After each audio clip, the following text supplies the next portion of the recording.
Welcome to Shelor Select. The whole system will be ready in a few minutes. Take your seat and enjoy. All right.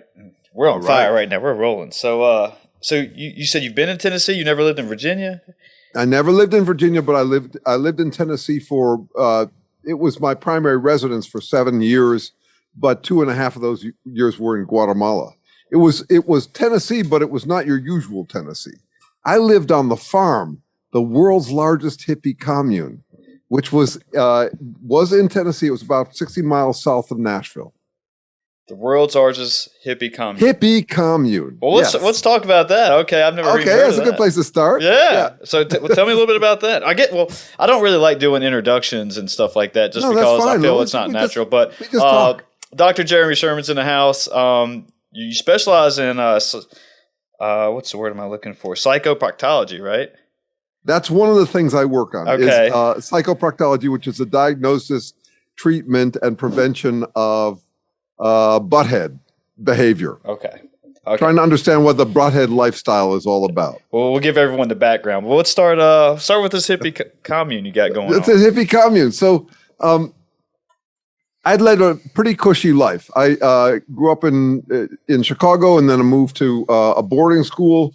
I inherited a bunch of money at 16. I felt guilty about it because I didn't feel like I had earned it or deserved it. I went to college for a couple of years at Santa Cruz, which was a really cushy school. Back then, it wasn't like Virginia Tech. It was looser than that. You get university credit for California University credit for keeping a dream journal. Dream journal. It was bad. It was soft. Really? No, it was pretty soft. I mean, there was some good stuff going on there, and I ended up studying with a guy who ended up being important to my research later, a guy named Gregory Bateson, who was teaching there. But the place was like a Garden of Eden, and finally I thought it was just too cushy, and I decided I got to go out and see the world and go work in the world, because I had lived this kind of abstract life. I didn't know what I wanted to do with myself. And I found out about this commune in Tennessee, which sounded right up my alleys. It was not your usual commune. It was not a free love commune. They called us the Technicolor Amish. We were hippies, but you didn't have sex unless you were engaged to be married. You worked like a dog all day long. We built 175 buildings from scratch, mostly out of scrap wood. We had 1,400 acres. Half of the people who lived there were kids. So we had doctors and lawyers. We were a serious attempt to do some good in the world. 2.5 of those years I spent in Guatemala as part of the commune's Peace Corps. So I did water projects in Guatemala for 2.5 years, and engineered and designed and organized water projects, get water to rural villages. So that was my connection to Tennessee. I did live in Tennessee for a while. Okay. So you inherited a bunch of money when you were 16. Yeah, and so when I joined the commune, I signed a vow of poverty. I gave up what I had then. I got some later, but I gave up what I had. It was that's a bold move. Very bold move. One could say more courageous than smart. More courageous than smart. I like that. So you started this hippie commune 16 years. Is that what you said? So No. So I joined at 20. You joined it. And then I left it about at 26 or 27. Okay. And came out to California. My folks were out here by then. Okay. They had moved from Chicago, and then did a bunch of a combination of activism, a lot of environmental and nuclear activism, and schooling. So I finished my undergrad degree, got a master's in public policy at Berkeley, and then got really interested in the stuff that I have been following up on ever since, which is it's called Evolutionary Epistemology. It's a cross between decision theory and evolutionary theory.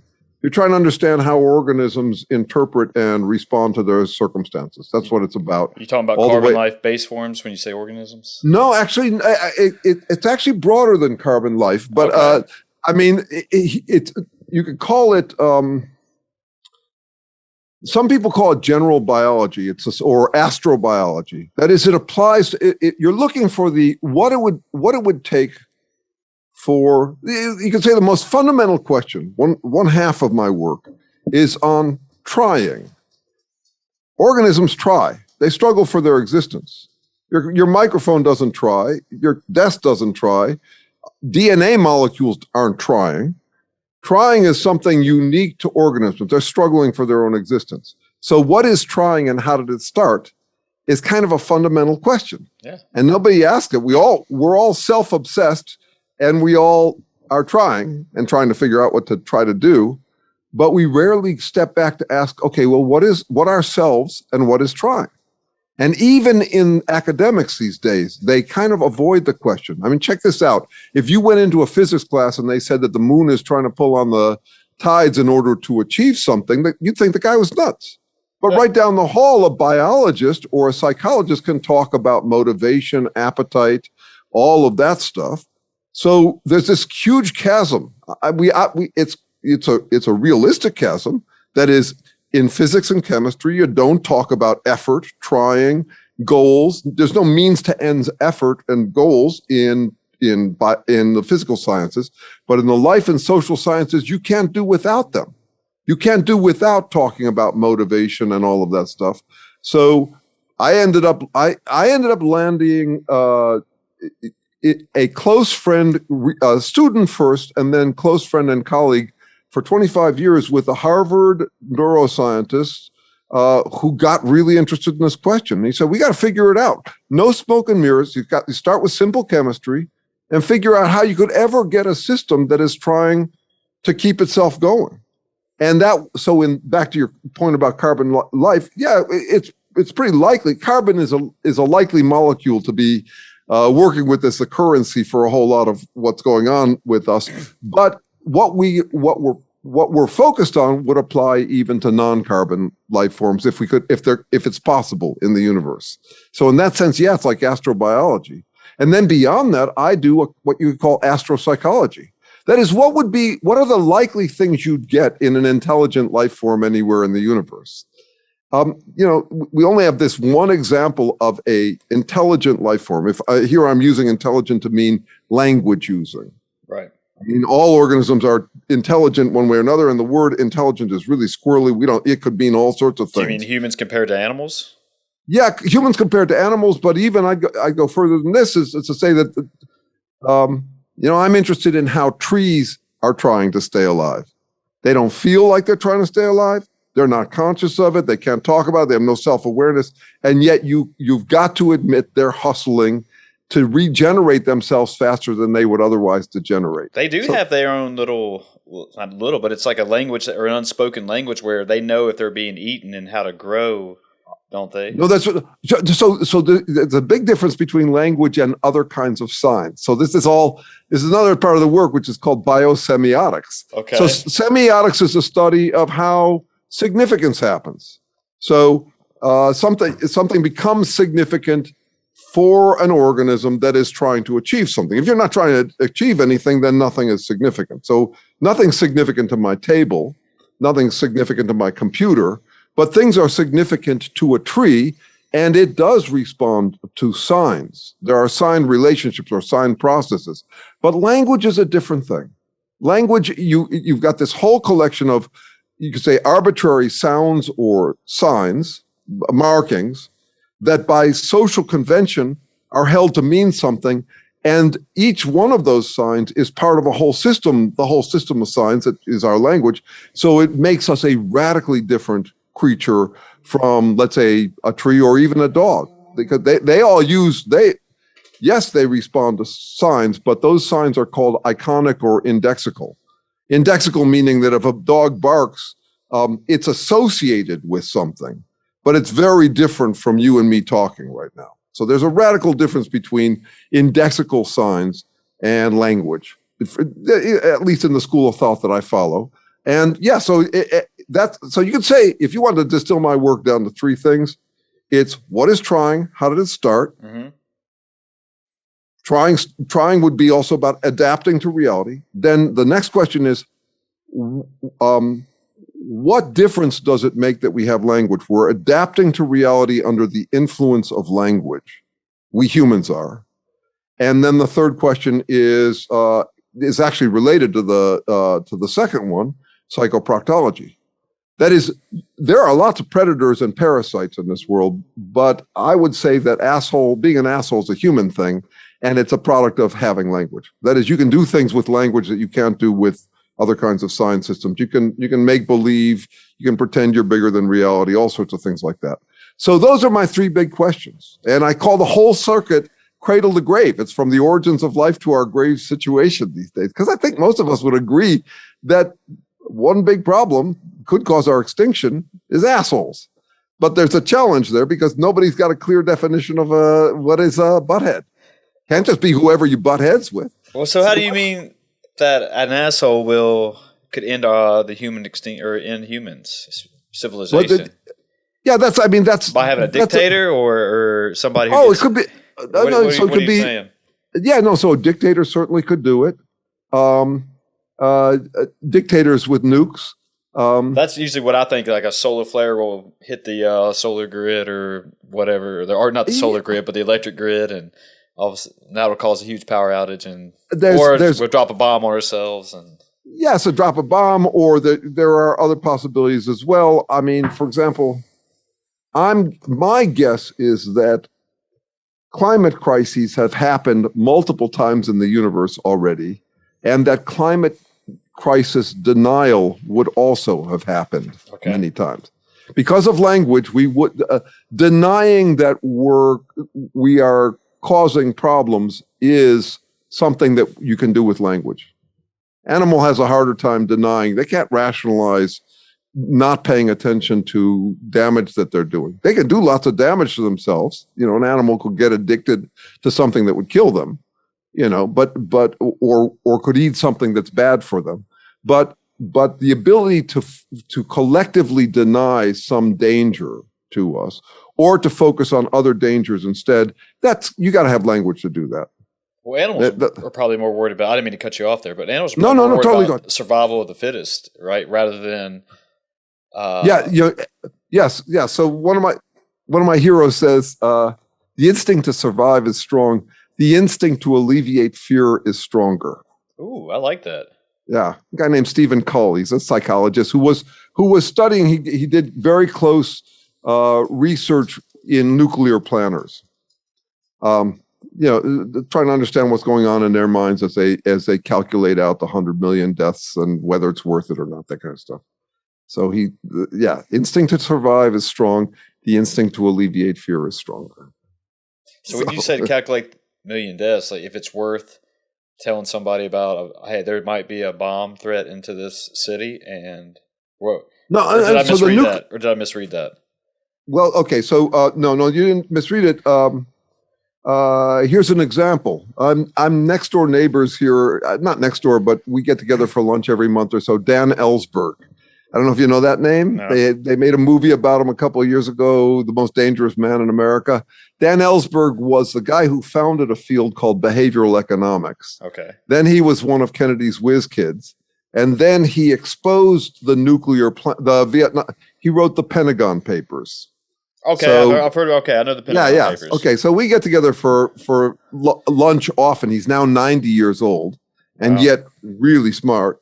And he says the one thing he's taken from all of his career is that people can be as stupid as they need to be to keep their jobs.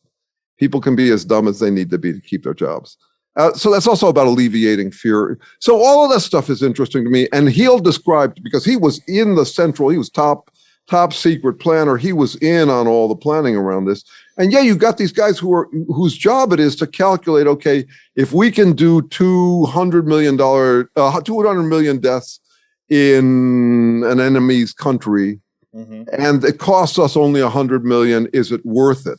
Now, Dan at this point just balks at all that stuff, so he just put out a book, Confessions of a Nuclear Planner. But that's the kind of stuff that led that other guy, Stephen Cull, to say the instinct to survive is strong, the instinct to alleviate fear is stronger.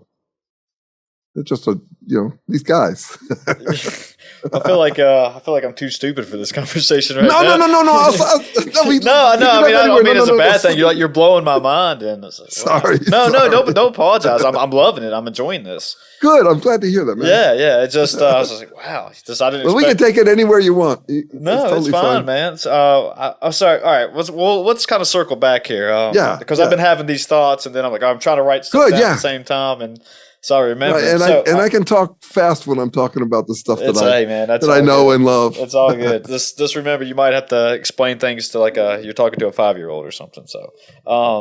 So when you say what is trying, is that just trying to anything in life, or is this having something to do with, I've been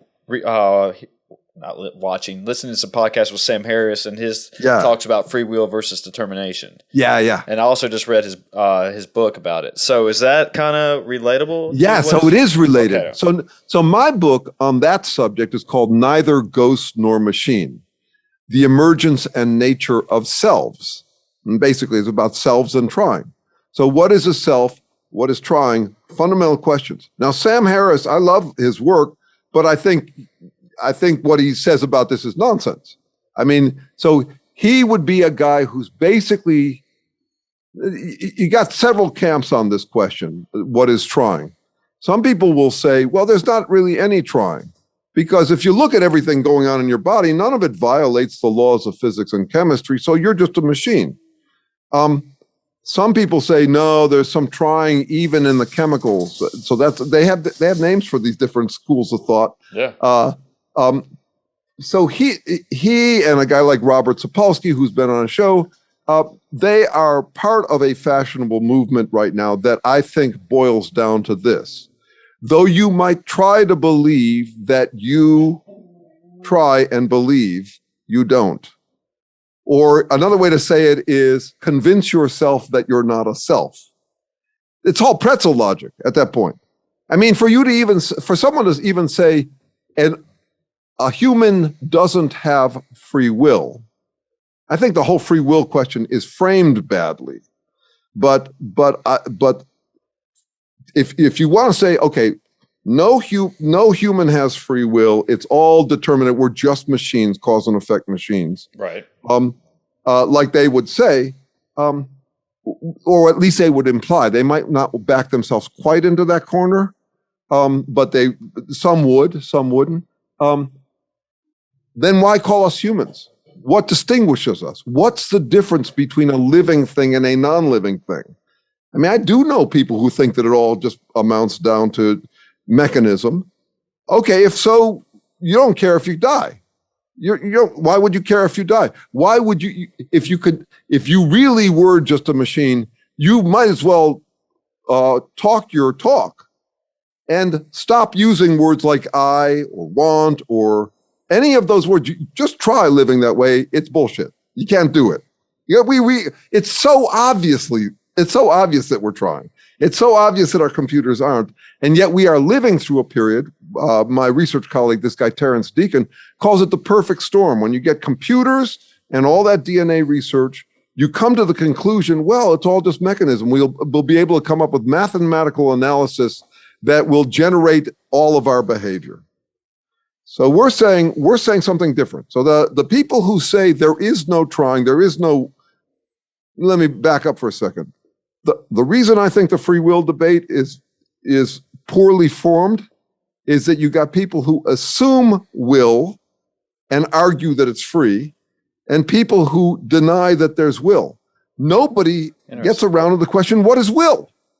And if you don't have an answer to the question, what is will and how did it start, don't expect to get anywhere with this thing about free will versus determinism. What is will? Will is wanting to achieve something.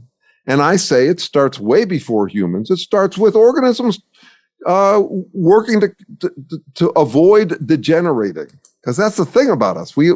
Everything degenerates in the world, in the universe. So like today, I had a kind of a slouchy day. I didn't get much done, but I did manage to regenerate 240 billion new cells. That's a lot of hustle.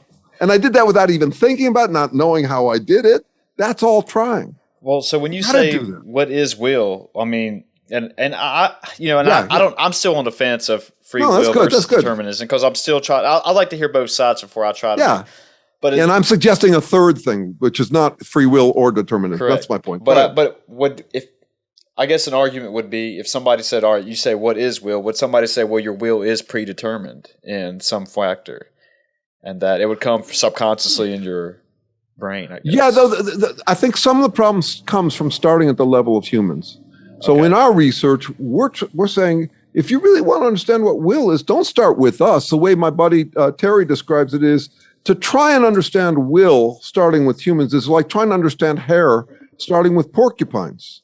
I mean, those quills they're hair, but they're highly evolved and adapted and peculiar to the porcupine situation.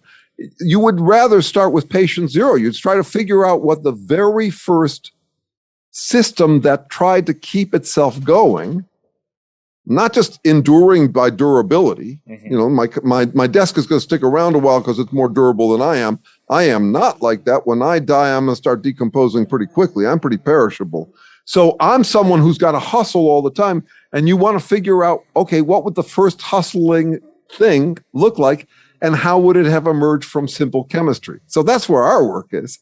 And then from that, you get all sorts of interesting ideas. I've written 950 articles for Psychology Today about everyday human decision making.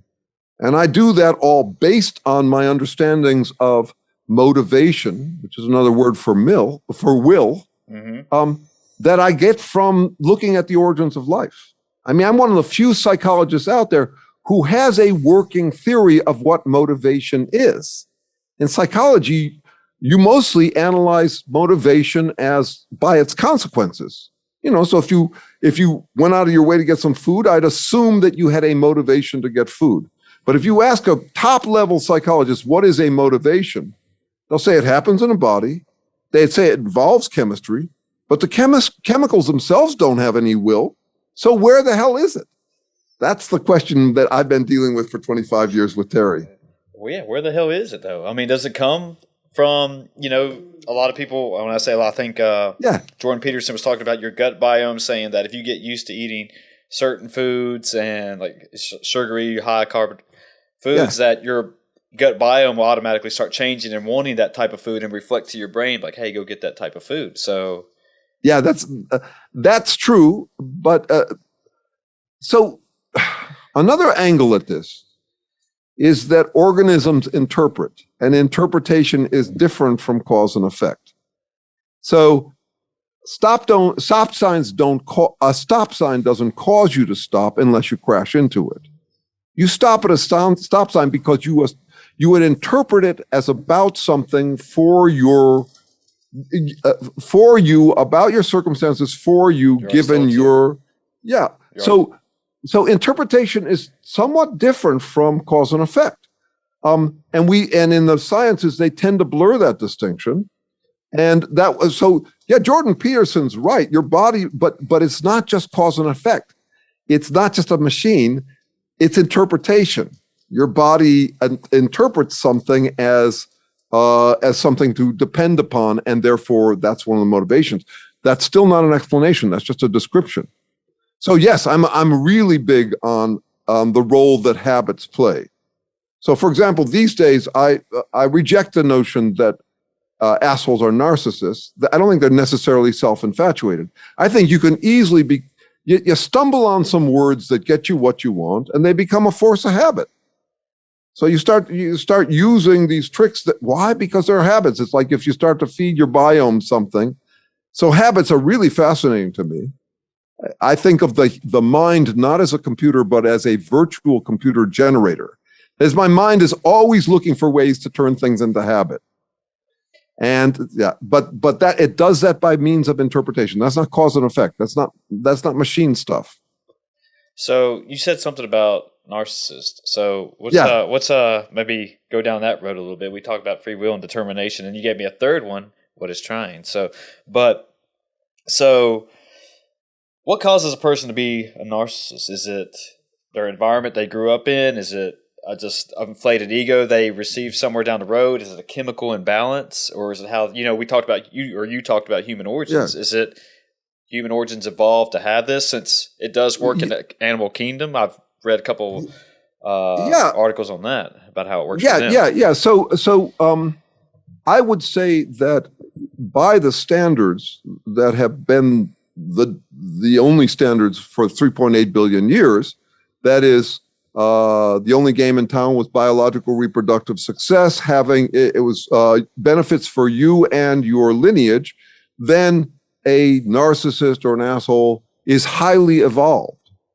That is, if you think about what they're doing, it fits right in with nature. It doesn't fit in with our standards as humans. With humans, we get language, we get a different kind of empathy. We can get interested in taking care of more than just our own genes and our own biological reproductive success. We become addicted to each other through our society. I mean, I'm addicted to Shure microphones because they made this microphone for me. So I'm willing to go out and make money and hustle to get it. So that's pretty fundamental to it. But I would say that the big difference with humans and why you'd end up with narcissists and assholes is this. With language, we are overwhelmed by possibilities. And you think about what when you think about what you could worry about at night to what a dog could worry about at night, it's just overwhelming the possibilities, real and imaginary, that humans can think about. Not just all the threats, but all the missed opportunities. We would be an anxious species. Language does that to us. It overwhelms us. And I don't think we take nearly enough stock of that. We would be an anxious species because we're just overwhelmed. But to take one example, we're the only organisms that can foresee in great detail our own deaths. So here we are throwing all into life, knowing we're going to be thrown out. Yeah. So that's enough to freak us out. We would be an anxious species. At the same time, language gives us ways to deny, ignore, rationalize not thinking about anything that worries us. So all organisms engage in, you could say, selective interaction. They take in water, but they don't take in toxins. You know, all of them have to do something that's like this. I'm going to let in some stuff and not other stuff. In humans, with language, that becomes confirmation bias. And normal people recognize that confirmation bias is a problem that they have to manage. And assholes or narcissists treat confirmation bias as a solution to all their problems. How they get there, I think there's many roads to this, but the heart of it is this. If it works for you, if you can get away with doing that, denying anything that is difficult for you, why would you stop? Maybe if you had a conscience, but if you don't have a great conscience, you just keep doing it because after all, it's reaping you all of these benefits. Why would you stop? So you can fall into it from any path, this business where confirmation bias becomes the solution to all of your problems, where you simply deny and deflect anything that's challenging and you take in anything that's affirming, just like an animal will take in food but not toxins. Right. We're maintaining our mojo. We have to do that. And if you got a little bit of conscientiousness, you take in some criticism from time to time. Maybe not at first, maybe you deny it. But if you can just imagine whether you had a hard childhood or cushy childhood, one way or another, if you land on this habit where you just deny anything that's challenging to you, and you can get away with it, it would take a degree of discipline that not everybody has to swear it off. I mean, if someone offered you that kind of benefit, you kind of lean into it. You said humans seem to be overwhelmed. Do you think that's because of modern society today with social media and screens? That compounds it, but I think the problem actually starts more fundamentally than that. I think it starts with language.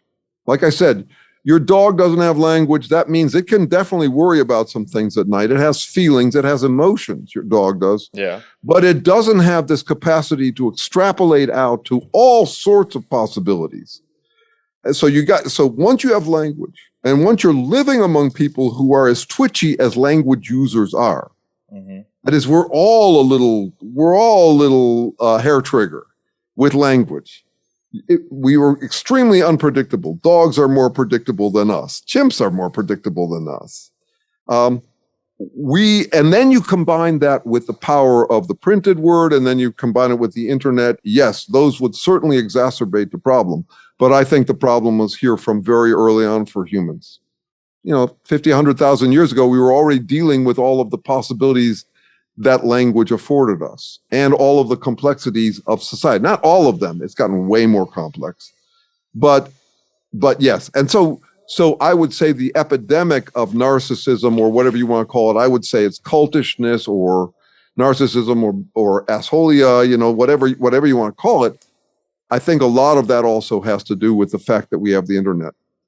We're going through a burst of that stuff right now. So I want to touch on language a little bit. When did language start? Are we talking about you have a dog. Yeah. And this is, I should have mentioned that before we started this. I got 2 little wiener dogs, and apparently when I start doing this, they love to go crazy. And then because I was using the example of you and your dog. Yeah, no, it was perfect. So I was sitting there staring right at them, and then of course they had to make sure they get in on here. But all right, I almost lost my train of thought. But so you talk about what is language, and so with language, how do I want to word this? So when did we start, or when I say we humans start using language? Was this because of, you said chimps are very predictable. I mean, is this part of stone ape theory? And then all of a sudden when humans invented fire, that our brain doubled in size because we could actually cook our food? No, so the details of this are in the first book that my buddy wrote. So his first 10 to 20 years at Harvard were spent on trying to understand the evolution of language. Okay. And so he wrote a book called The Symbolic Species. And when I first read it, before I'd met him, I cried because it was actually too hard for me to understand. It wasn't that it moved me; it's just terrified me. I felt like a 5-year-old. Oh yeah, exactly what happens. Yeah, that's right. No, if you don't get that feeling every once in a while, you probably aren't learning. It humbles you. I know that. So. Yeah. So he rejects the idea that it's a doubling in size of the brain. He shows how, so he's a neuroscientist, and he's showing how different regions of the brain became specialized. So the book covers both the anatomy of what's going on in our vocal cords that made it possible, the neuroanatomy of what was changing, the cultural evolution that made it possible. And he would argue, so he calls the book The Symbolic Species. Mm-hmm. And in semiotics, you talk about iconicity, or icons, indexes, and symbols are the main 3 categories in semiotics. Icons are an inability to distinguish between 2 things. So like your trash icon on your computer, it resembles, it corresponds by resemblance. So I see it and it reminds me of a trash can. But also, if you look away from me for a second here and then turn back to look at me, I'm iconic of the guy you were talking to before you looked away. It's a failure to distinguish. Iconicity actually starts as a failure to distinguish. So camouflage is iconic of the background. It's not like you look at the camouflage and say, oh, wow, that looks just like the stuff behind it. It's a failure to distinguish. Indexicality is where something is representative by correspondence in time and space. So Pavlov's dog, the bell ringing. That's indexical of food. That's trained indexicality. Animals have iconicity and indexicality. Symbols, this 3rd category, is a radically different thing, where you got these tokens of a type. You have words in a language, and you can combine them and mix and match them in infinite possibilities. You can generate as many of them as you want. But the interesting thing about symbols is that they have to be tied to reality somehow. So if I simply said to you the word hard right now, it wouldn't make any sense. If I point at my desk while saying hard, you know what I'm talking about. That is, I have to make an indexical connection. Agreed. And then with grammar, I'm able to do that about things that are not even present. Like the Washington Monument is hard. Washington Monument isn't here. Mm-hmm. It's not corresponding in time and space. I can be completely disassociated from the thing. I don't have to be near it at all to talk about it and do all sorts of work with it. So, for example, I could say to you, picture a hippopotamus in a tutu balancing the universe on the end of its nose while whistling Dixie. And you could picture it. I just did. Yeah. So, and you'd never pictured it before, but you can do that sort of thing with language. You can't do it with any of the others. So Terry's argument is that the first symbols were probably related to mating conflicts when we were hunting in groups. You had to hunt in groups because we were basically scavengers, mm-hmm. picking up the bones and all at hyena sites and lion sites, and then bringing back meat to provision women who had to stay back from the hunt because of the kids. And there's this big challenge in evolutionary biology: mother's baby, father's maybe. You don't know who the father is, you know who the mother is in all cases. And it's very maladaptive for a guy to be providing male parental investment to someone else's offspring. It's a good thing to do, but it's not. I mean, for humans, it's fine. Divorced fathers sometimes do a good job. I mean, what I'm saying is next fathers, stepfathers. There you go. But it does rack our brains a little bit. So one of the big, he speculates, and he doesn't bank on this thing. It's not a big part of the story, but it's what everybody ran with because it was kind of racy, was this idea that the first symbols would have probably been marriage rituals, and that language came later. Interesting. But we're talking about, we're probably talking about 100 million years ago 100,000 years ago to maybe 3 million years ago. And that's not something I know in detail. So I never became the neuroscientist working with Terry, and nor am I an anthropologist. He's an anthropologist. He teaches biological anthropology at Berkeley now, and neuroscience. Nice. But so the details on when it happened are less the point for me. What's interesting to me is how it changed us. We're like drunken sailors. We're like I think a confirmation bias is like if you were. Yeah, you probably saw Men in Black. You remember the airport with Will Smith and Tommy Lee Jones? Yeah. Yeah, I know. That's a great movie. Right. Okay, so imagine if you were on LSD and you were a customs guard there, and you're trying to let in the right things and not the wrong things, and you're on drugs. That's what I think of. That's what I think of as adapting to reality under the influence of language. It's just I just want to appreciate what a challenge it is for this species. We're a mid-sized mammal, no big deal, except we got language and we've got tools, a lot of them about language, but also because we have the prehensile thumbs and all that business. But we are really a weird evolutionary experiment. If we go extinct anytime soon, we will have lasted 2 seconds if you collapsed the entire universe's history into 1 year. We're just like this tiny little thing, and it doesn't surprise me that we're challenged and at risk of extinction, because we're overwhelmed by possibilities and we can escape them all through lip service. We can just say, "Oh no, that doesn't matter." Yeah. So that's where the interest in assholes come from. Okay. Well, what is the future of language? I've read I heard it on a podcast that emojis might become a universal language among. Yeah. They are, and they're icons. Yeah. And so, in a way, we much prefer the simpler forms. Language is more complicated. Reading a book is for most of us harder than watching a movie. It's very hard. In movies, so movies are all.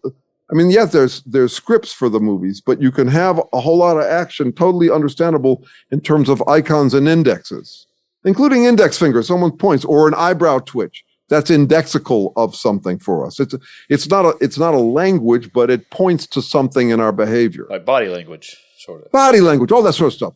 So that's easier on us. And yes, we would try to go down to that level. And I also am paying attention to the way words can be used like that. So when you get a cult and it has a slogan that they chant over and over, I don't think they're actually paying attention to the words. I think that it's more, you could say, indexical at that point. That is, try this out. Okay. Here's something that's indexical about our language. It's called prosody.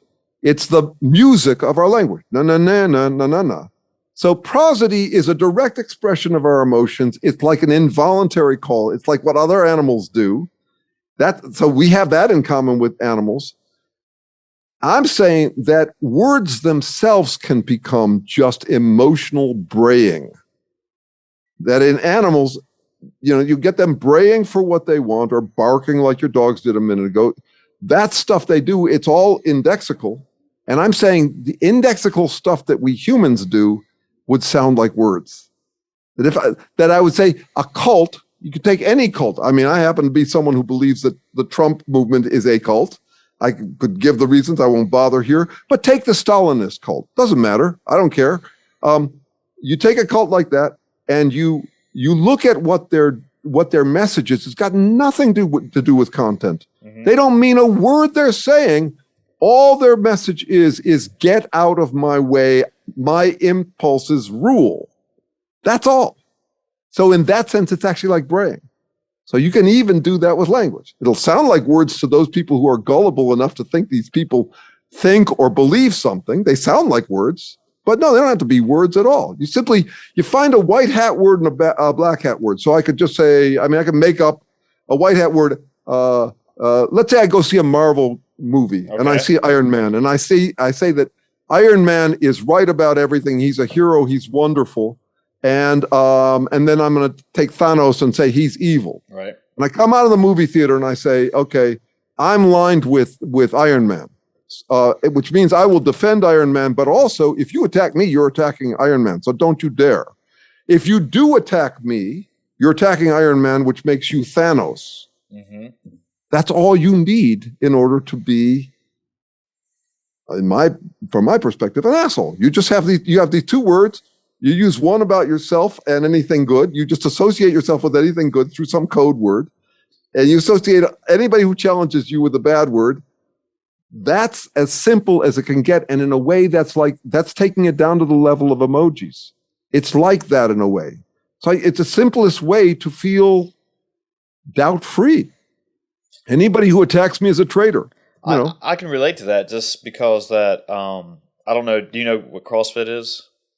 Yes. Okay, so I'm a competitive CrossFit guy, and before, I don't hear it much anymore, but right when it first got going, I think originated in California, honestly, but almost people who hated CrossFit would say you're in a cult. It was a CrossFit cult. Yes. Yeah, and so it was automatically, if you said that, it's exactly what you just said. It's like, oh, okay, so you hate it, but this is where I stand, and so you're the Thanos, where I'm the Iron Man, kind of.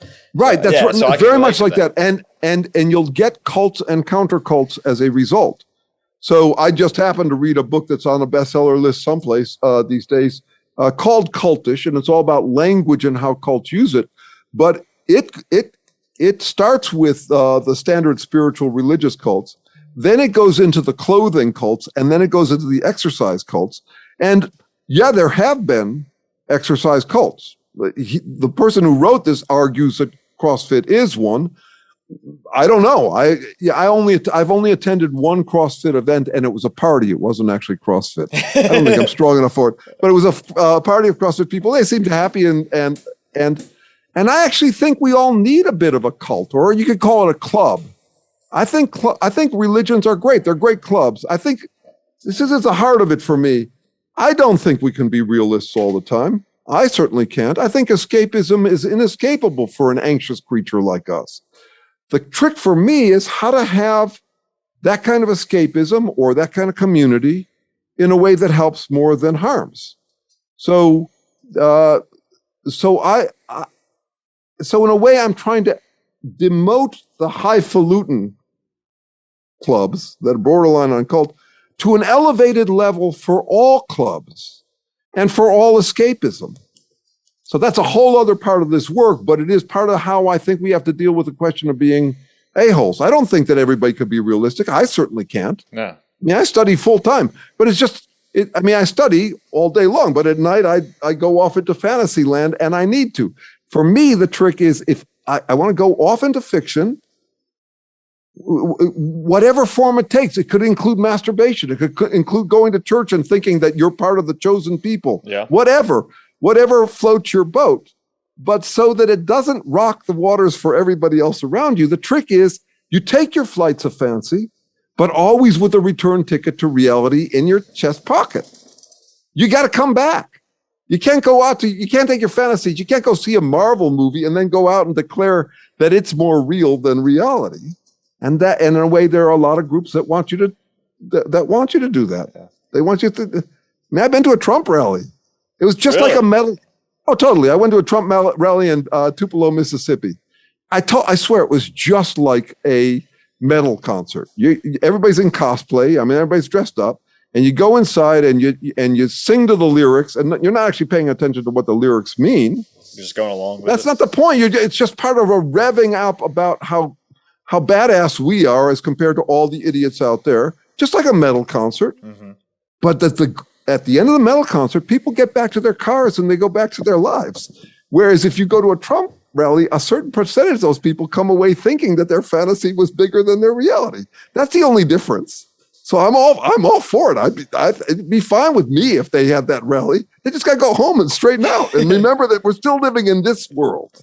That's how I think about it. Talking about cult and religion, do you know who Joe Rogan is?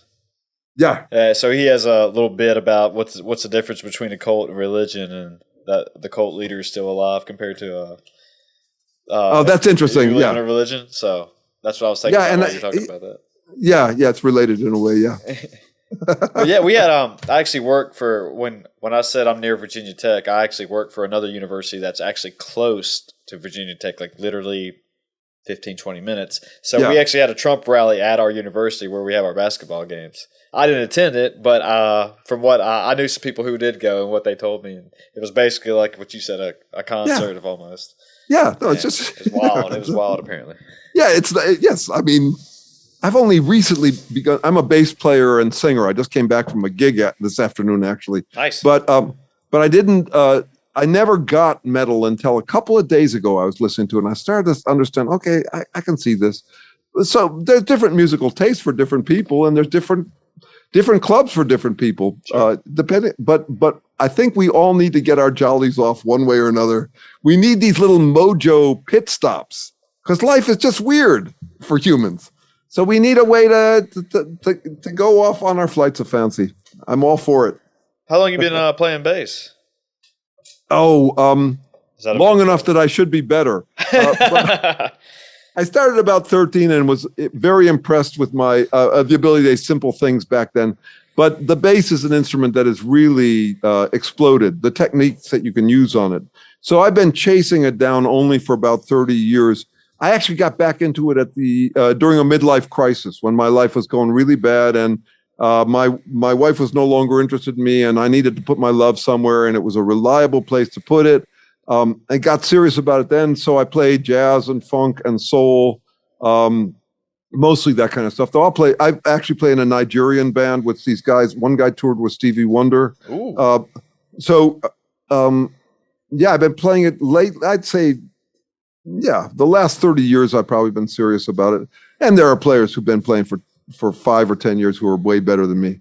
My hands aren't very fast. And I am drawn to the shredders on the bass. It's just amazing what they've done with that instrument since it was invented. Yeah. So we talked about overwhelming and being anxious and as a product of being of having language. Yeah. Yeah. So you found the bass. Is that because you found another passion to put your energy into, as compared to somebody who could not find that passion in their life that they? No. So this divorce was fine, and we're good buddies now. The kids say they love us both, but they don't see what we thought we had in common. Okay. But we're great friends now, she and I. And it's interesting. I had a conversation with my daughter, who's now 31, about this, and I was telling her that she should find something like that to do. And she said, so that when I'm old, I can look back and think I'd use my life well. And I said, no, not for that reason. I mean, when you're old, you're probably senile. And if you're cranky and senile, you'll make up a story about how your life sucked. And if you're cheerful, you'll make up a story about how your life was great. Don't design your life around those last minutes. They are not the point. You need to have something like the bass is for me, because you're a loving person and you're going to go out and find loving people. And sometimes loving people are going to be off loving someone else. And you need a way to pick yourself up by the scruff of your neck and put yourself down in a corner and enjoy yourself alone. So that's what the bass became for me. I have tons of friends, and I've had lots of relationships since that marriage ended. But But the bass ended up taking on a life of its own. I think I got into it thinking that it would get me groupies. Never did. Bass players, bass players, we're the mouth breathers. Nobody in the band's interested in us, even though we're the very foundation of the thing. But a few years ago, I made a T-shirt that says "Sex is music for non-musicians." Sex is music for non-musicians. I mean, you can have so much sensual fun playing music. That it does in a way, it has in a way taken over it has satisfied some of my self-soothing or sensual needs to play music. It's just a pleasure. And my daughter got into painting. That's what she got into, and singing. But the point is, it's useful to have something like that. It's also related to that thing about escapism. If you get something reliable, whether it be a sport, could be CrossFit, something that reliably gets you off and is reliably available to you, it's back to the Peterson point. You need those things. You need something you can handhold with to get through this life. It's just the world's too wiggly. Well, that's what seems to be a lot of issues that people can't find, I guess, their tribe of what to get into and find out where they belong. And another guy I work out with, we've done a couple competitions together. He kind of explained his CrossFit as being, how did he put it? It was just kind of it was for misfits, people who wanted to work out but couldn't figure out exactly how or where they wanted to do it, and then they find CrossFit and they get accepted into it. And I guess that almost kind of sounds like a cult right there in itself, but it's no. But remember, it's not cult-like if you know that if you don't go out and tell. Back to that thing about Marvel movies. If you go home and get back to life, that's one thing. Here's an example. When I play bass at night, often stoned. I'm in California. You can do that sort of thing out here. I don't know. We just got legal in Virginia. Okay, all right. So I'll often imagine that I'm a badass bass player. That is, I'll toss my head back as though I'm Carlos Santana, and I'll wail away, and I'll think I'm really hot stuff. I know I'm not, but I do still harvest the benefit of thinking I am for those few minutes. And if I were to join CrossFit, I would feel that I was doing especially difficult workouts. That's my impression of CrossFit, is that you guys are working out harder than the rest of us. Yeah. And that would be part of the fun. That is, I think that we need clubs in which we can feel exceptional, or we need pursuits or hobbies in which we can feel exceptional, even if we're not exceptional. I mean, for me, the exercise, I'm 65 now, so my exercise is every day a half-hour virtual reality workout. In fact, I just had knee surgery. I'm one of the first people, I'm guessing, in this world who has a sports injury from VR. What happened there? That sounds like a great story. Yeah. So, but I get elated, and then I take off the goggles, and I'm back in my reality. That's all. Just take a return trip. Yeah, the flight's of fantasy with a return ticket to reality in your heart pocket. That's all I'm saying. If we did that, we can. It's not how far out you go; it's whether you come back. That's my point. You got to bring it back somehow, right? Yeah, you got to bring it back. If you go out far, if you go out even just a little bit and don't come back, that's closer to a cult than if you go way out and then come back. That's my sense of it. I like that. I mean, you can go out there and explore, but you need to come back. Right? Yeah, you go out there and get your rocks off. You can pretend you're God. Come back after. That's all. Exactly. I'm saying come back. Yeah. It's not just about exploring. It's also about thinking you're a badass. Everybody needs that. We need these mojo pit stops. It's just because human life is hard. And if you don't get those pit stops, you'll start to act weird around other people and try to live it out in everyday life. You'll play God in everyday life. That's not good for us. I like that mojo pit stops. So, I mean, that's almost, we were talking about narcissism earlier. I mean, somebody who becomes a basement narcissist just because they think they're living in their, I'm not calling anybody out or saying this is great or anything by any means, but if you're living with your parents and you're in the basement, but you're also not getting the acceptance that you want in life just because you might be I don't know, the best at a VR game or video game, but you think you are, then that might lead to almost a mental illness, maybe. Sure. Well, so there's, in a way, what I'm talking about is high functioning escapists. Okay.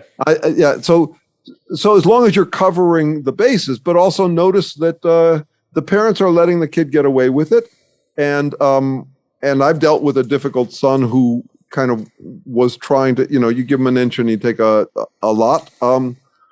So I do think we have to make it cost the people who become legends in their own minds and can't remember to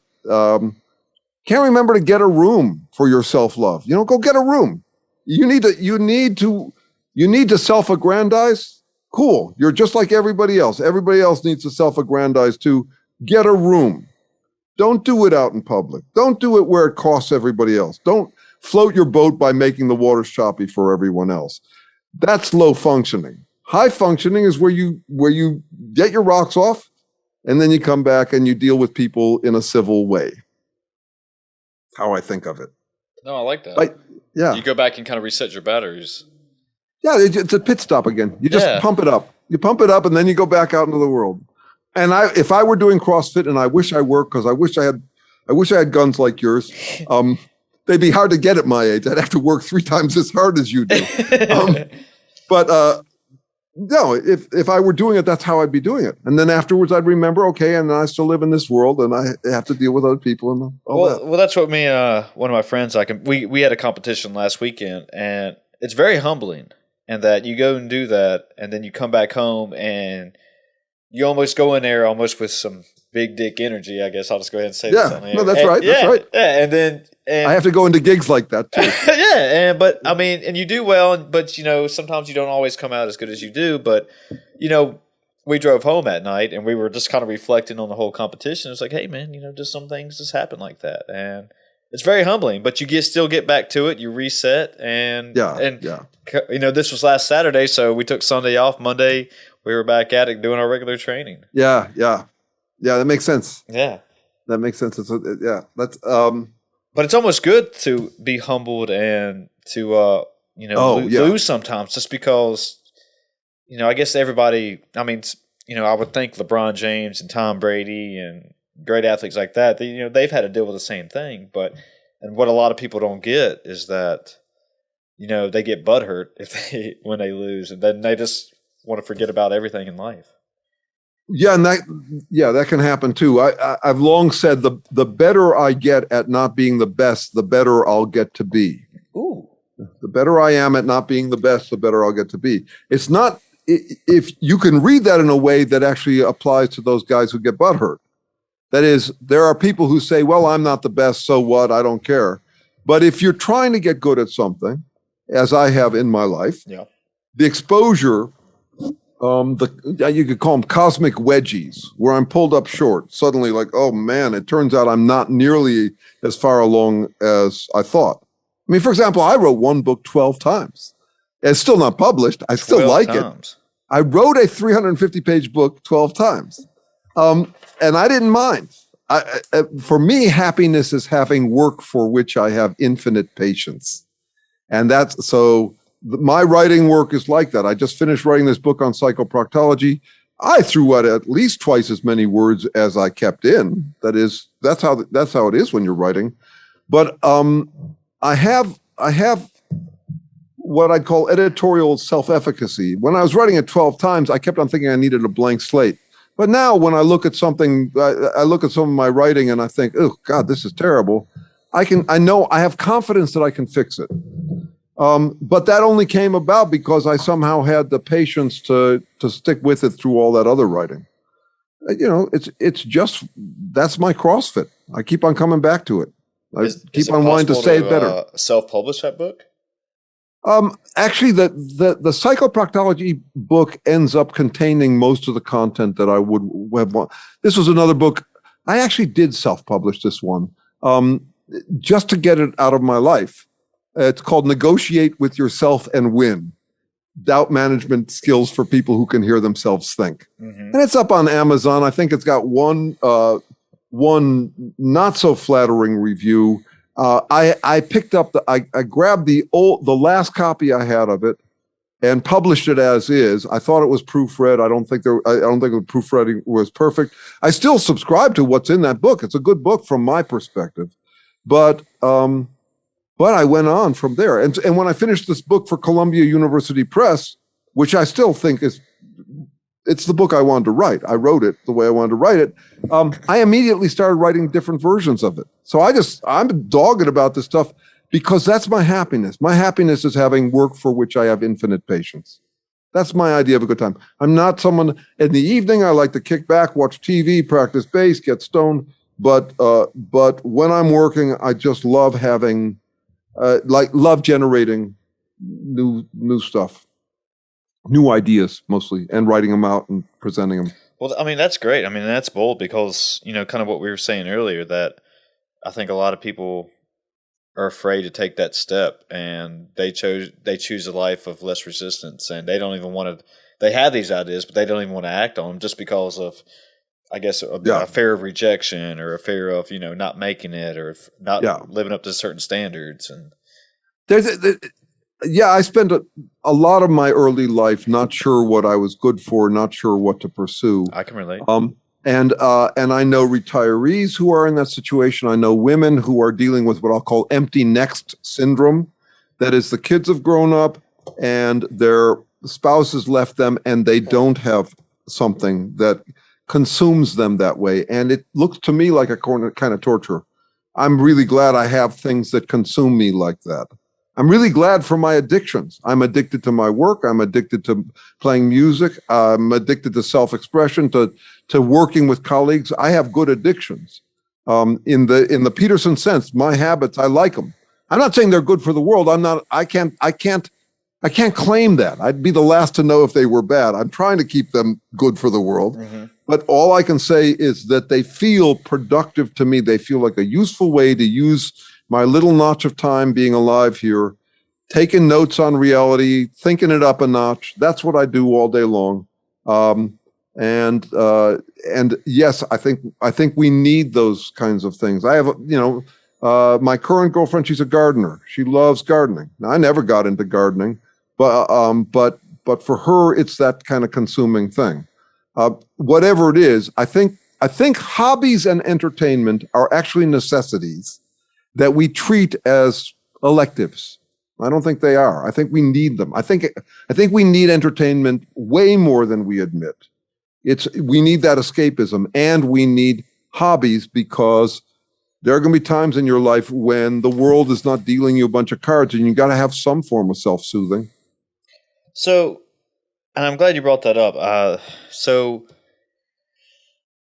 me word this in my head real quick. So I think that, we see a lot of success stories of people, they're working, they're grinding it out, they're, they inflate their ego. They're, Elon Musk, he was working, sleeping on his factory floor, getting Tesla going and stuff like that. But, you have to have these escapes, as you just said, but it's almost that, can you succeed in your life without having an ego or just having, Yeah. So, two things here. One is a generational difference. My life, I was part of this lucky generation that could actually afford to explore more in our teens. These days, if you don't have money, and especially if you go into college debt, you need to hit the ground running, or you're going to be in trouble. I agree. So that was a huge difference, and many people are talking about these days how this is unnatural and it's driving us nuts. This much need pressure to be working all the time. In Europe they have twice as much or 3 times as much vacation as we get. Uh-huh. So that's one piece of it. The ego thing is interesting because these days there's still a whole lot of people who are talking what I consider to be nonsense about how we aren't really selves, and the biggest problems in the world come from having egos. Because you got to face into the Buddhist reality that there is no self. And I just say horseshit, not true. Every organism is selfish to some degree or another. Selfish like bluish, kind of self-oriented. You couldn't possibly make it if you weren't hustling on your own behalf. So the question is how to have a self, not whether to have a self. It's interesting that I was accused of being arrogant the other day, and my response is, of course I'm arrogant. I'm trying to be arrogant in the right ways, not the wrong ways. It's interesting that the word arrogant, I could accuse someone of being arrogant, or I could accuse them of being too arrogant. And they're treated as though they're the same. But it's interesting that there actually is a difference between the two. Too arrogant for a situation, that happens to me a lot. I'm sometimes too arrogant for a situation. Sometimes I'm not arrogant enough for a situation, depending on what you define as arrogant, and how you think about how it applies in a situation. One mathematician makes the argument, it's interesting, anybody who declares someone to be arrogant is proclaiming themselves the neutral authority on who's arrogant, which is a pretty arrogant move. For someone to call you arrogant, that takes a certain amount of arrogance to simply declare that you are that. So in general, with all of these supposed virtues and vices, I'm way more interested in how to apply them than whether to apply them. So for someone, I'm sometimes accused of being a name caller. You're a name caller. Yes, and you just use name caller, which is a name. And if I said you were a nice guy, that's also name calling. So what do you mean by that? So the idea is that you can scold someone into submission by calling them a name caller. And I say to them, look, I don't want a name call. I want a name call with surgical precision. I want a name call where it helps, not where it hurts. I'm trying to figure out, I want the wisdom to know the difference between situations that call for name calling and not name calling. Whereas if you just pretend that this moral, thou shalt never, you could never, the world would be ideal if no one had arrogance, if no one was a name caller. That's not living in this world. We obviously do both. You can call arrogance different things. You can call it self-assertiveness, confidence, whatever. That was my next question. Go ahead. Is there a difference in confidence and being arrogant? Yeah. So this is interesting. My guess is that there isn't. I call these counterspun pairs. So you get two words that mean the same thing, that they refer to the same thing, but with opposite connotations. So lying and tact, for example, or pig-headed and steadfast, or arrogant or assertive. My guess, when I look at those words and I try to operationalize them, the operationalize means, imagine I was going to hire a stranger to decide who has this trait and who doesn't have this trait. Mm-hmm. What definition would I give them? I think there is no difference between them other than our prediction about how they'll come about, how they'll turn out. So for example, here's one more example of that. I think that love and addiction operationalize to the same thing. Ooh, okay. That is, I would say that they both mean you're doing dedicated work to maintain something that you depend upon. So what's the difference between addiction, which sounds bad, and love, which sounds good? I would say the difference is a prediction. If I think that you and your girlfriend are not going to end well for you, I might call it addicted. I could say you're addicted. If I think it's going to end well, I'd say, wow, great to see you in love. It's a prediction at that point. That's what the only difference is that, from what I can tell. That's an interesting thought. I've never thought about it like that. Yeah, I think it makes a huge difference in it. The fact that we can be swayed around by these words that are just spun differently, as if they're calling a spade a spade. The guy says, you're arrogant, as if that's bad. Or he could have said, you're assertive, which sounds good. I want to be able to strip it of the connotation and look at the behavior itself and say, does it apply in this context? And I recognize that all life long, I'm going to be trying to figure out how to be not too arrogant and not too unarrogant. That is, when to assert myself, when not to assert myself. That's what the serenity prayer is about. The courage to try to change things is kind of arrogant. The serenity to kind of accept things is kind of spineless. So I'm trying to find the balance, and I don't any longer beat myself up when someone accuses me of being arrogant. I recognize that I am lifelong trying to avoid being too arrogant. If I don't want to be a jerk, I have to expect some anxiety, and that means if if I am about as worried that I'm too arrogant as I'm worried that I'm not arrogant enough, I think that's the sweet spot. As long as I'm worrying on both sides of that, I'm probably fine. Well, can that lead to social anxiety? With just worrying about, okay, I'm being too arrogant, I'm being too confident. Oh, totally. No, and you just eliminate yourself and almost go into a complete shell and lock yourself out. Right, but this is the point. If I don't want to be a jerk, I have to expect some anxiety. And then the question is, can I get used to appropriate human levels of anxiety? Because the last thing I want to do is be one of these twitchy people who's superstitious about all sorts of morals that aren't real morals. They're just kind of like they're popular in society. So someone could say that you're uncaring, and suddenly I'd be all beating myself up about it without actually looking at the fact that none of us can care about everything always. We have to be selective about what we care about. So that when someone says you're uncaring, my question is, am I being too caring or not caring enough for this situation, given my aims, which include humanistic aims? I want to be good for people. But yeah, go ahead. Oh yeah, well, it's almost when you said morals that in society that if we go out and like you know when you go out and you have lunch with your friends, and also that I do the same thing or dinner, that we have to act a certain way. Right. Yeah, and you can't. But that's true. But take this frog for an example. There's frogs. Their sexual selection works around how long they can keep croaking. So if they can croak a longer time, they're hotter to the females. So you got this male frog, who's out there croaking like that as long as he can. On the other hand, if he croaks too much, the predators know where they are. They can find them. They can locate them. Yeah. So now overlap that onto a dinner. You're out with a bunch of buddies, and this hot woman comes by, and you got to croak some in order for her to see. But if you croak too much, those other guys going to take you down. Well, it's almost peacocking. Right, that's right. No, it's exactly. You know that. Yeah. Do you know the peacock connection here? Well, I just know that in college we used to make fun of people who would go out and just wear these extravagant outfits and stuff. So peacocking's a great word for it. But peacocks are this is called the handicap principle in evolutionary biology, which is the peacock feathers are evidence to the female, what they call a costly signal.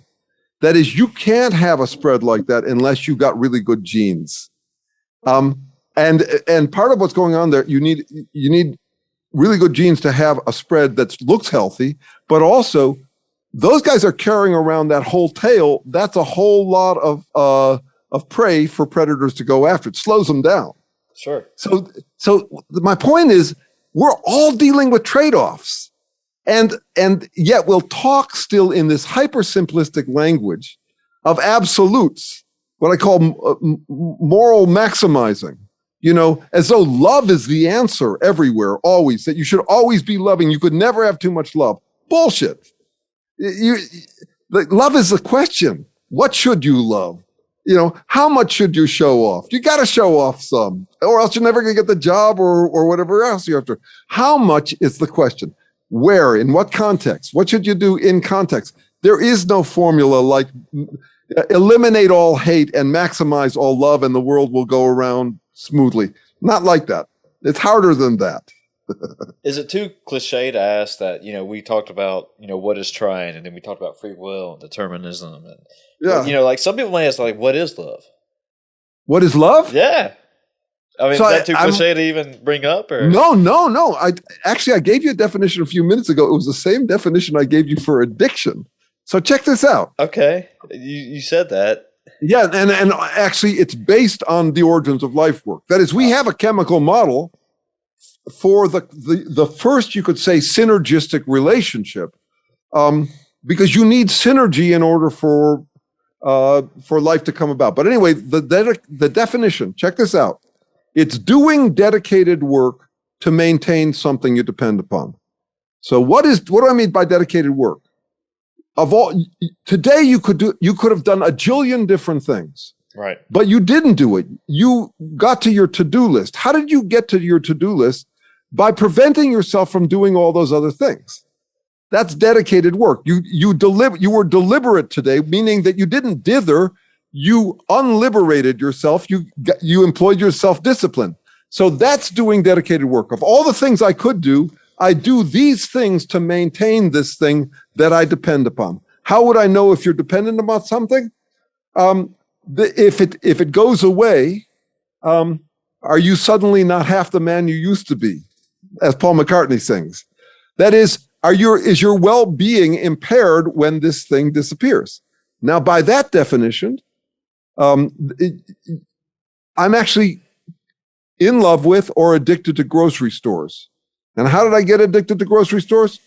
Well, my ancestors were farmers, but once there were grocery stores available, I stopped having to farm, and I lost the ability to farm. I actually don't know how to farm at this point.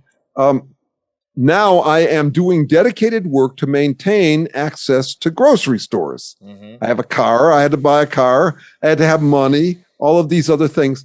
That's on the same spectrum. You may not call it love. It's not technically love in the human, emotional, sex, love, romance sense, but it is nonetheless me doing dedicated work to maintain something I'm dependent upon. And in that sense, yeah, I think, and is it a good thing or a bad thing would determine whether you say he's addicted to grocery stores or whether he loves them. Does genetic memory play into that about your farming? No, I wouldn't say genetic memory. I don't think genetic memory, but there are genetic equivalents. That's where we are actually seeing this first. So check this one out. Okay, hit me. Okay. I'm getting excited. Your dog, you don't have to feed your dog oranges and lemons. True. Dogs generate their own anti-rust, antioxidant vitamin C. Okay. Almost all mammals do, except for us, a few other primates, and guinea pigs. So what the hell happened? We can find in humans the genes that in other mammals enable them to produce their own vitamin C. But in us, it has become junk DNA. 35 million years ago, we hop up into trees off the savanna, and suddenly we've got two ways to get our vitamin C. We can generate it ourselves, or we can get it from this reliable source outside of ourselves, which is also in the business of being eaten because that's how seeds get dispersed. So we ended up addicted to external sources of vitamin C, and it's exactly like a heroin addiction, except it's operating at the genetic level. So if you think about it, I'm generating endorphins all the time. Endorphins are just morphine. And by the way, when you do CrossFit, you're getting high on morphine. Is what you're doing. Yeah. Your body has all this painkiller mechanism in you. Well, if you get an external source of morphine, you downregulate your own production of it. It takes about 6 months to kick back in if you go cold turkey. So you'll and notice that when you get addicted to heroin, you'll start to do all sorts of dedicated work, including thieving and all sorts of stuff to get your heroin. Well, that's what we have to do about vitamin C now, because we're now addicted to an external source of it. And in our case, it's not coming back. That gene is junk DNA now. So this is called redundancy relaxation, and in some cases repurposing. But redundancy means you got two sources of it. Imagine if you're dating one person, you're totally dedicated to them, and then you start dating another person too, and now you have two sources of whatever mojo pit stop they are for you. And then you could actually lose one and keep the other, and you'd be okay. So that's the relaxation of selection. Relaxation of selective pressure. Before we came in contact with vitamin C, if we lost that gene, we die. Now we can lose that gene. It doesn't matter. We live on because we got the fruit, and now we're addicted to the fruit. And by the way, a side story is that's why we have color vision. Primates got color vision to distinguish between ripe and unripe fruit. So I mean, this stuff is wild. But check. Yeah. And why did we end up with color vision? Because before we were up in trees, we were out at night on the savannas. Yeah. And we needed all of the photons. We needed to capture every photon we could, so we only had rods. There were no cones. And then when we're up in trees, we no longer need all of those rods, just like we no longer needed to generate our own vitamin C. And they simply degraded and then found some new use. They became three different kinds of cones. And that's how we got color vision. So you can see how the addictions keep on floating around. We get addicted to different things that in turn mean that if we're going to do the dedicated work, like I'm now addicted to cars and money because I'm addicted to grocery stores because I had two ways to get food. So you can see how the whole thing, it ends up with this one interesting connection to the whole thing about modern society. It's almost being addicted to the technology now. Totally addicted to the technology. But the funny thing about it is that the technology is so reliable that we don't notice that we're addicted to it. People feel more independent than they ever have, and they are more dependent than they ever were. I agree, 100%. Elon Musk said that we're a cyborg, with our phones now. That without it, we feel like we have a missing piece to us. Right, and not only that, our capacity to memorize telephone numbers is totally atrophied. It's gone. Right, because you don't need it anymore. So that's, again, a story of redundancy and relaxation. And by the way, I have a master's in public policy, which meant a whole lot of study of microeconomics. Microeconomics is all about this. All that stuff in microeconomics about elasticity of demand, how much you would pay to maintain access to something, brand loyalty, all of that is about this business, you could say, doing dedicated work to maintain something you depend upon. And so I'm not addicted to a particular grocery store. It could go because there are other grocery stores. So my loyalty isn't big there. And to tie this into sex, love, and romance, the big challenge these days is how are you going to get someone to become exclusively dedicated to you, dependent upon you? That's a harder challenge than it was in my generation, which was a harder challenge than it was for my parents' generation. We just have so many more things we can do in the evening, so many more ways to find potential partners. Uh-huh. All of that stuff plays in here. It's harder to get someone convinced to be totally loyal to you forever. I agree 100%. I mean, I'm 35 years old and single, no kids, never been married, and all that good. Well, not good stuff, but I guess you could say. But it's just that, I don't know if there's always looking for something better. It's so easy to be accessible to anybody on this planet. Right. That's right. Yeah, it could be my environment, the way I grew up. It could be a lot of different things to that. But it's changing. Yeah. It's changing rapidly, and I watch you guys with fascination. So I have two kids about your age who are married and look like they're going to be able to make it last. Never can tell, but it looks that way. I'm indifferent to it. That is, I try to be hands off with my kids now that they're over 18 years old. Sure. But there's still but I look at a bunch of, if I were of your generation, I'd have an even harder time committing like that than I did back then. I haven't even mentioned what pornography does to this. But obviously, that's also a factor. Well, that changes the game when pornography comes into effect. It almost revolutionizes almost how we talked about modern society will act. Totally. Yeah. And in lots of interesting ways that could turn out good or bad. I mean, in my case, mine's still, the jury's still out on it. But I did notice at one point that it kept me away from what was beginning to look kind of cultish. That is, if you think about where else in the world, other than in marriage, do you pledge to feel emotionally enthusiastic for the rest of your life? In cults. It's actually got something in common with that. That is, you're pledging your life away to something, and you're not just pledging that you will stay there dutifully, you're pledging that you're going to be enthusiastic at 90. Well, that's a wild thing for people to do. And in a way, I prefer to meet people as human beings and not have all of that coming at each other with the cookie cutter thing that culture imposes. In a way, pornography helps relax. It's a way to get jaded on something that could not be that very good for an individual. I spent a whole lot of years sweating bullets over partnership and how I was going to get the woman in my dreams, how I was going to keep her. I had many relationships in which the breakup, incapacitated me for months. And then in retrospect, I look at that and I think, no, it's kind of a waste of time. It wasn't what I thought it was. On the other hand, it's wreaking all sorts of havoc on women, some women, most women, I would say.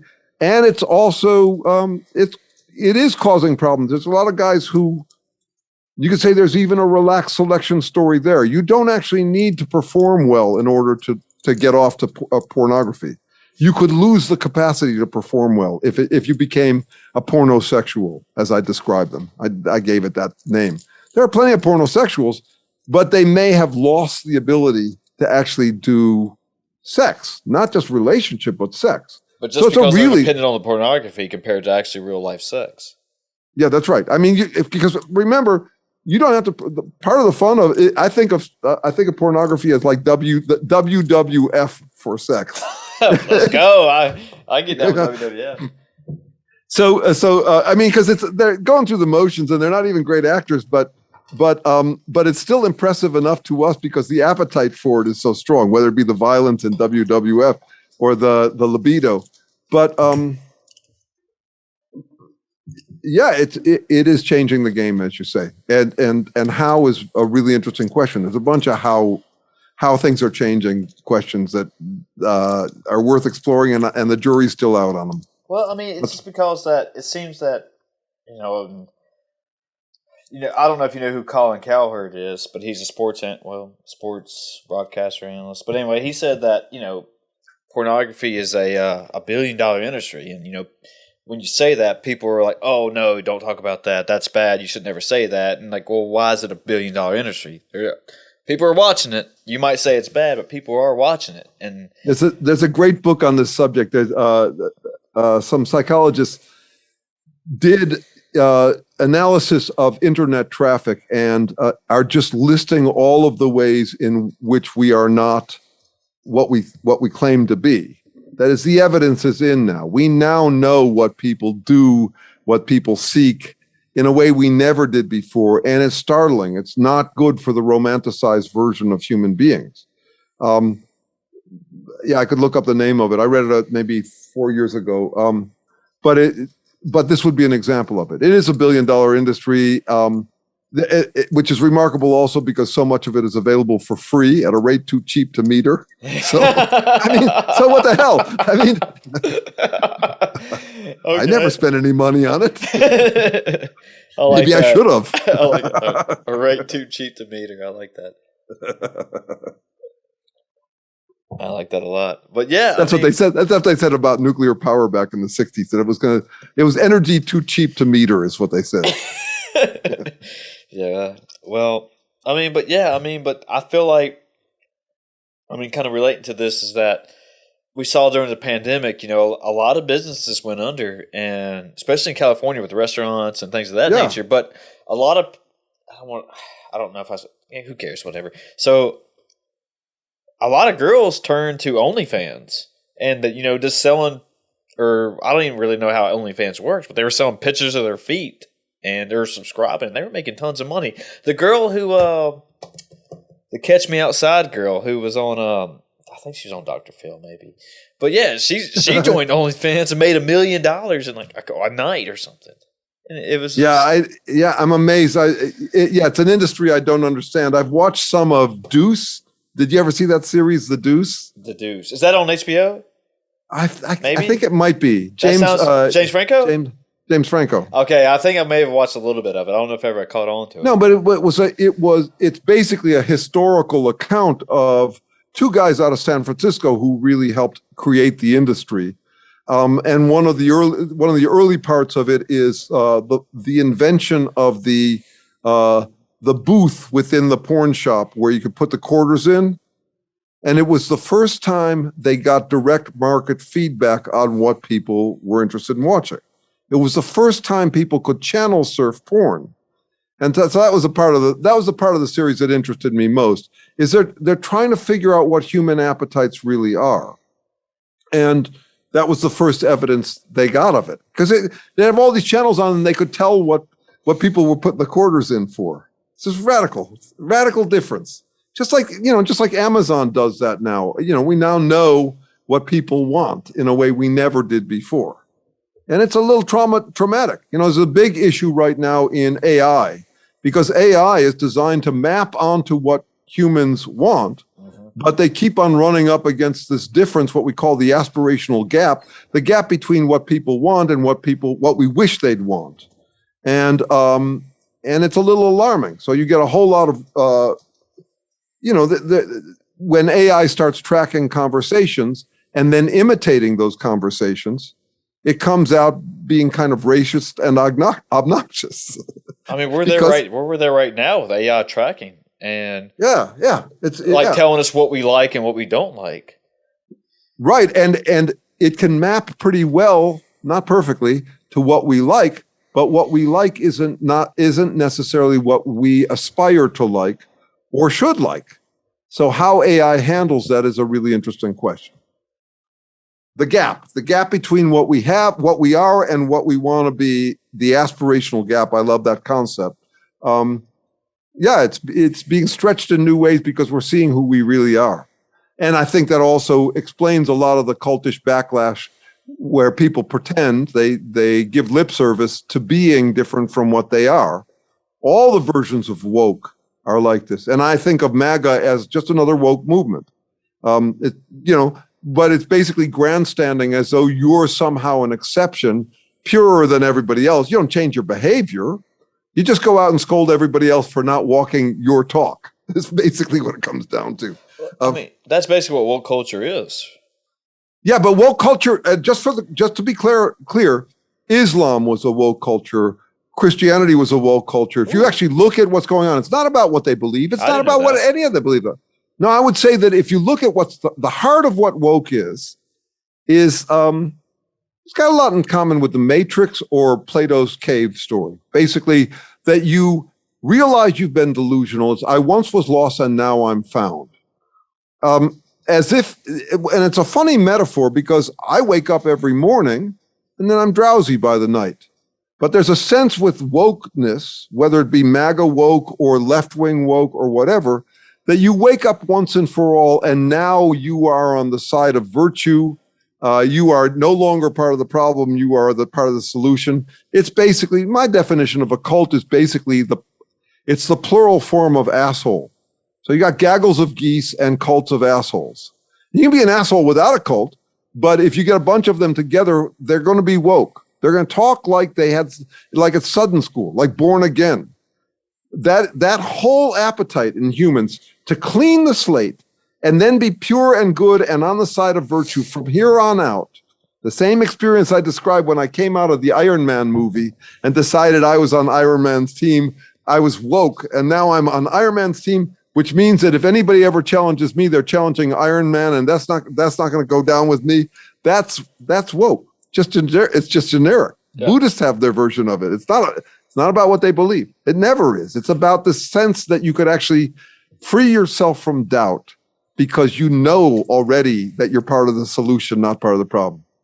And that's exactly what the MAGA people got going. That's exactly what my leftist buddies, I have a few remaining leftist buddies who talk like this. After all, I lived on a hippie commune, right? So I might have some woke friends, right? Right. I live in Berkeley, right? So yeah, it's the same from any of them. I got all these friends who keep on saying, love is the answer. Like they're always loving, or you should always be open-minded, like you could always be open-minded, or like they are because they say that it's good. Because I sign off on love being the answer, that proves that I'm loving. Like, no, it doesment. I call that talk is walkism. That is, whatever I declare about myself must be true.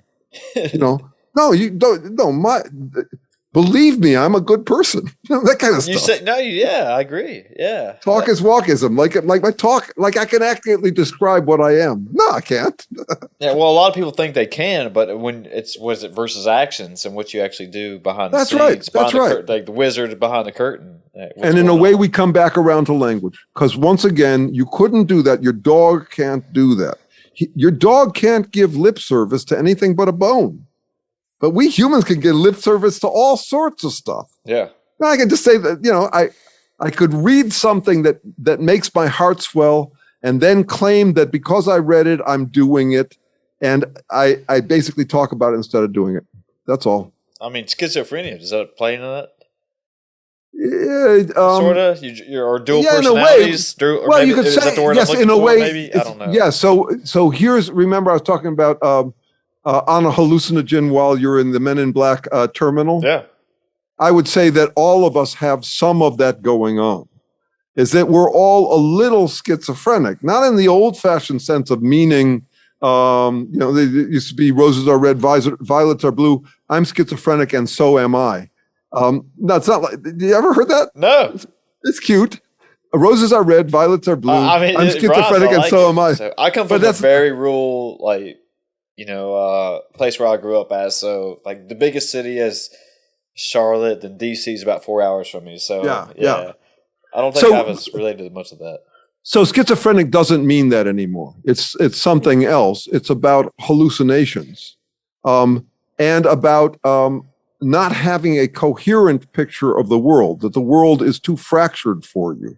That's a definition of it. Now you perceive it in ways that do not cohere. You can't make sense of it, or you make some sense that is totally unrelated to the reality you're in. So I'm saying that language gives us all a little bit of that. And that's one of the reasons why I am never going to talk like that. No one could say to me, don't tell me how I feel. No, here's what I mean. I will never say, don't tell me how I feel. Because you look around, it's obvious that all sorts of people don't know what they're feeling. I am obviously not the absolute authority on what I'm feeling. I can make guesses about it. Other people could make other guesses. We can have our respective guesses about what we're feeling. But no one gets to claim authority on what I'm feeling, and I don't get to claim authority on what I'm feeling either. That is, in some ways, I'd be the last person to know how to accurately describe myself. I say that about all of us. Self-knowledge is quite limited. There's things about me I don't want to know. I'm busy not knowing them. So it's better if somebody can tell you how they know you better than you know yourself? No, I'm guessing. See, from my perspective, it's all guesswork, and we're trying to make better guesses.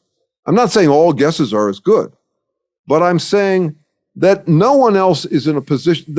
In some ways, other people are in a better position to tell me what to do because they're outside of me. On the other hand, they bring their own perspective and biases. And then I bring my own perspective and biases. So I'm not necessarily the authority. I don't think there is a way to get to your authentic self. And here's another way I disagree with some of my more woke leftist friends. I think it's hard to figure that stuff out. I can try to make good guesses about what's going on with me. I can listen to other people's guesses about what's going on with me. And from them, I'll try to synthesize some good guesses. But it's all guessing for me. I mean, in philosophy, it's called fallibilism. So the motto of a fallibilist is, no matter how confident I am in a bet, I'm still more confident that it is a bet. Everything we do is a bet. And here we're back to trying. Yoda was wrong. There's only trying. He says, there is no try, there's do or not do. Bullshit. No, there's only trying. Organisms have been trying since the beginning. You can try and be wrong. That's just the sorry, sad case.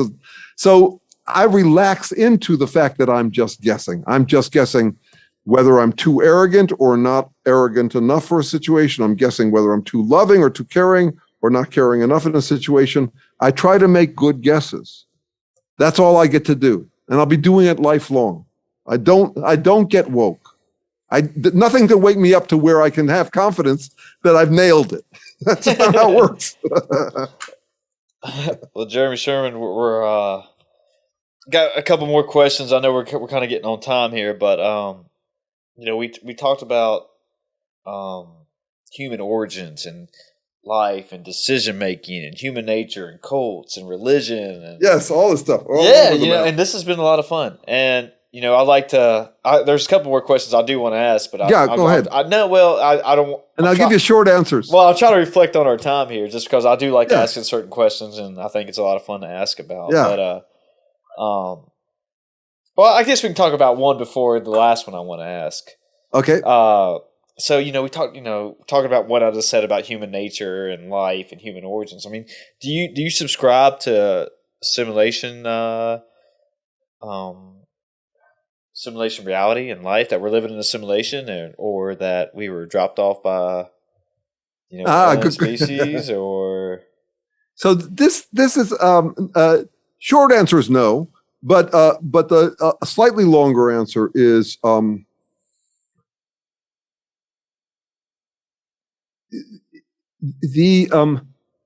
we are interacting. So this original question comes up with a guy named Lord Berkeley, who basically noticed this. He says, I'm going to give you two models. One is that there's let's see if I can remember this. There's you, there's your behavior, your perception, and reality. And the other is that there's your behavior and your perception. Okay, this one's got 3 elements. This one's got 2. And so this is a better model because there's no difference between them. They both explain everything. That is, this could all be a simulation, is basically what he's saying. Okay. So he was one of the first, at least in the West, to bring this up. The Taoists had a version of this long before.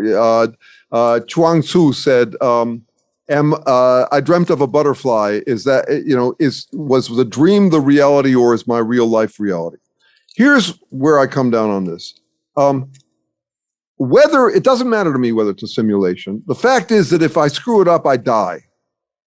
That is, whether it's a simulation or it's reality, it'll fuck me up if I do it wrong. If I screw it up, it'll cost me. And that's real enough to me that I'm over the question of it's all a simulation. If it is a simulation, it's a very convincing one, in that I am trying not to die. That's my will. I'm trying not to die. All organisms are trying not to die. And I'm doing it in interaction with reliable habits of the universe. Whether the habits of the universe are a simulation or not doesn't matter to me. I think that the idea of the simulation is often just like the idea of a supernatural thing. It's like someone saying, you're trying to make a decision with someone, and then they said, yeah, but what if there's a wild card that changes everything? And you say, okay, well, but we got to make a decision. And they say, yeah, but what if there's a wild card? He says, could you know anything about the wild card? No, it's a total mystery. Well, then it's irrelevant.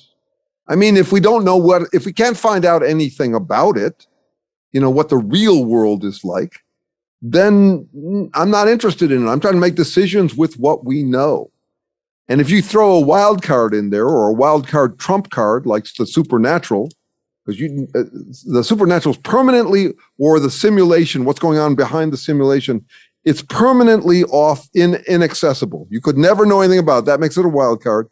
And it's supposed to trump everything else in reality. So God's a mystery, and it's bigger than anything in reality. I think that's just the appetite for escapism playing out. So my short answer is no. I don't bet it's a simulation, but even if it is, it doesn't make any difference to what I do, because I still don't want to crash my car into something and die. That's all. Even if the car is a simulation, I'm living here. I agree 100%. As long as I can. So that was that question. Okay, good. All right. So final question, and we'll take this one home on this one.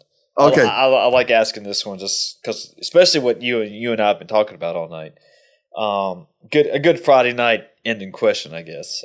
Good. So, what is the meaning of life? So I don't. In your perspective. Yeah. No. So in my work, we say meaning is real, but has no ultimate or primary meaning. So think about it. I'm working on trying. Trying is basically doing things that matter to you. So I'm working on how mattering emerges from matter.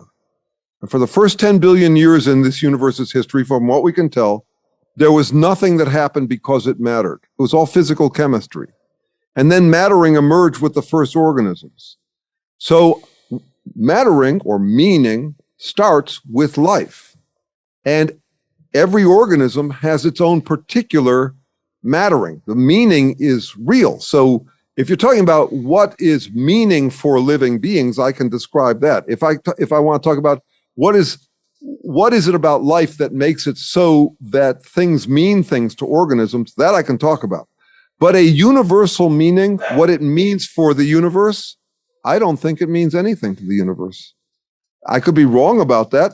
I'm just a member of this generation's researchers. And the evidence here solidly points to nothing for the first 2/3 of the universe's history that mattered at all. And I've had big debates with theologians. A famous theologian was a neighbor of mine, and we went at it one night. I said, which came first, matter or mattering? And he said, oh, mattering did. And I said, no, matter came first. And we went at it for a while, and then I said, okay, we're not getting anywhere with this. Can I ask you a different question? Why are two grown men speculating about this with such fire? And he said, I won't address that with you. I said, why not? He said, because that would imply that I have a bias or a personal stake in thinking that mattering came first. So in my case, I actually don't think that life has a fundamental meaning. I could say this, though. The meaning of life is not to end it.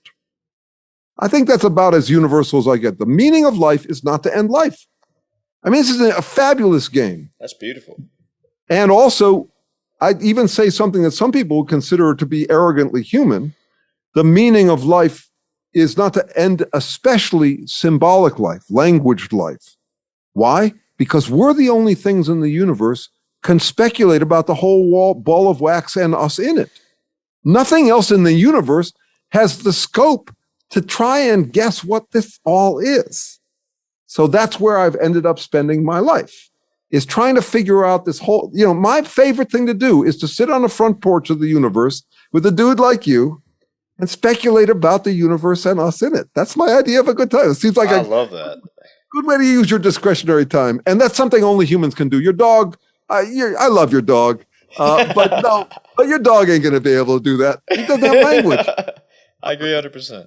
Okay. All right. That's beautiful, dude. I love that. And I think we should take that home on this one. All right, man. It's really nice to talk with you. All right. But so before we get off here, so if anybody wants to check your social medias or look you up, I know you said you were on Psychology Today. So tell everybody how they do that. So you could Google my name and you'll find way too much of me in all sorts of forms, videos, all that. I've got 3 podcasts going. One is called Negotiate with Yourself and Win, in which I debate myself. It's an argument it's arguments with myself. I have one called To Name It Is to Tame It, where I basically, these are terms for tracking, terms for reading between the lines with greater comprehension. And then I've got this one that's basically my book for free, me reading the whole thing, What's Up with Assholes, Advanced Psychoproctology for Beginners. But I also have a webpage, which is just jeremysherman.com. And if you go on there, you'll find more than enough of me. I have to listen to me, but you don't. This was a great conversation. I really enjoyed it. This was a lot of fun, Dr. Jeremy. All right, good, man. So that's how you find Dr. Jeremy Sherman right there. jeremysherman.com. Right there it is. And that's all I have. Anything else before we No, just other than thank you. This is sweet. Thank you. All right. Bye, everybody.